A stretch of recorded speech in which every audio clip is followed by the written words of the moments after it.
This is Alan Bush with ADMIS. Seeing stock index futures trading higher this morning. It looks like Fed policy is in focus with the Fed meeting starting tomorrow. In fact, this is a two-day meeting. The chances are, according to a recent poll, that the Fed will announce a third quantitative easing plan at the conclusion of this meeting. Right now, the odds appear to be about 60% in favor of new accommodation from the Fed. Last week, there was basically only about a 45% chance of easier credit as far as what analysts were anticipating in a poll taken then. Once we do get the additional easing of credit from the Fed, that could be the last of the bullish news for a while. We seem to be very overbought in here. Don't forget that September historically is the weakest month of the year for stock index futures. Of course, you would not know that with the gains that we have seen earlier this month. Over in the currency markets, seeing the euro currency trading higher. Once again, it's the Fed that is in focus as interest rate differentials seem to be favoring the European currencies against the US dollar if, in fact, the Fed does announce easier credit later this week. However, I think this is likely to be a sell the rumor, buy the fact situation for the US dollar. If the Fed does announce new accommodation measures,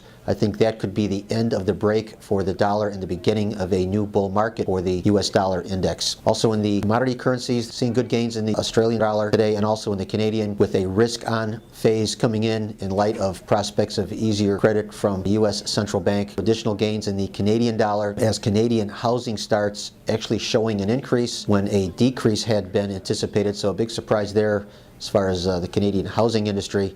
Longer term, we feel that the Canadian dollar will continue to gain on the Australian dollar as the economies of Asia and Europe tend to weaken relative to the North American economy. In the credit markets, we're seeing much of an easing situation, I think, likely to dominate. However, we are seeing an evening up trade ahead of the Fed meeting this week. Longer term, we continue to believe that the main trend is higher for the credit markets as the global economy continues to slow. Still thinking there's a very good chance that we will be able to test contract highs in the longer dated Treasury futures markets. Once again, these are my opinions alone and are not the opinions of ADMIS or Archer Daniels Midland.